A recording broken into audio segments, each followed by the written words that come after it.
बदलापूरमधील आदर्श विद्यामंदिर येथील 4 वर्षाच्या चिमुकली मुलीसोबत लैंगिक अत्याचार केल्याचं प्रकरण समोर येताच एकच उद्रेक झाला।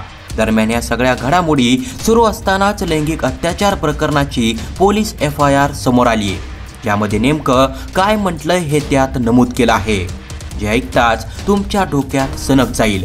ते पाहूयात त्याआधी चॅनलवर नवीन असाल तर AM मराठी न्यूजला जरूर सबस्क्राइब करा।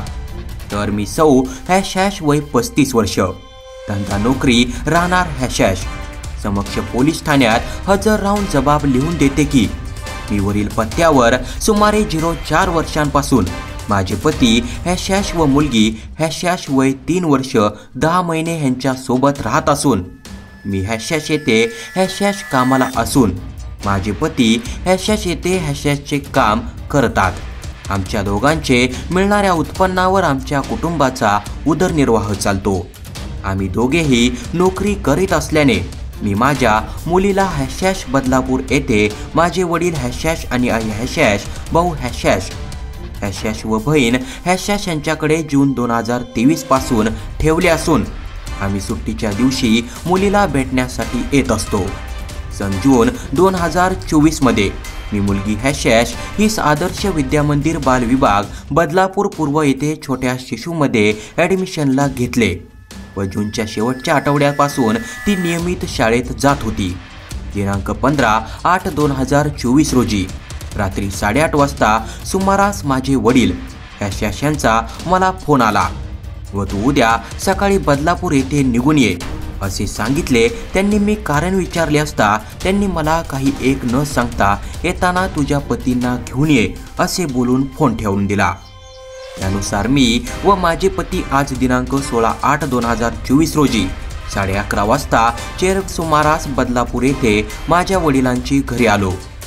तेथे आलो असता मला माझ्या वडिलांनी सांगितले की दिनांक 13/8/2024 रोजी तू मला हीच शाळेत घरी घेऊन येण्यास सांगितले। त्यानुसार मी # ही शाळेतून घरी घेऊन येत असताना मला तिच्या वर्गातील # हिचे वडील # हे शाळेत भेटले व त्यांनी मला सांगितले की माझी मुलगी # हिने आम्हाला असे सांगितले आहे की ती शाळेत असताना एक दादा नावाच्या इसमाने तिच्या प्रायव्हेट पार्टला हात लावला आहे। त्यानुसार # शाळेत तिच्या शिक्षकांना भेटले असून ते त्यांच्या मुलीची मेडिकल करणार आहेत। त्यानुसार मला देखील संशय आल्याने मी दिनांक 15/8/2024 रोजी # हीच बदलापूर येथील रुग्णालयात नेले असता तेथील डॉक्टरांनी तीच तपासून तिच्यासोबत हिमॉन ओपन 1 cm/cmc शारीरिक संबंध झाल्याबाबत मला सांगितल्याने मी तुला बोलावून घेतले आहे।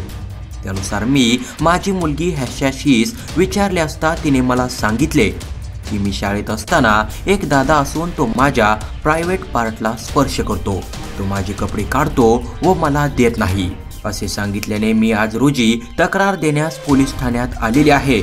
तरी दिनांक 13/8/2024 रोजी सकाळी 9 ते 12च्या दरम्यान आदर्श विद्यामंदिर बदलापूर पूर्व येथे शिकत असताना अनोळखी इसम दादाचा नावाचा याने माझी मुलगी लहान असल्याचा गैरफायदा घेऊन तिच्यासोबत जबरीने शारीरिक संबंध केले आहे। तसेच साक्षीदार यांची मुलगी देखील लहान असल्याचे माहीत असून तिच्यासोबत विनयभंग केल्याने माझी दादा नावाने ओळख असलेल्या अनोळखी इसमाविरुद्ध कायदेशीर तक्रार आहे। या प्रकरणातील आरोपी अक्षय शिंदे याला अटक करण्यात आली आहे। या प्रकरणाचा पुढील तपास पोलिसांकडून सुरू आहे।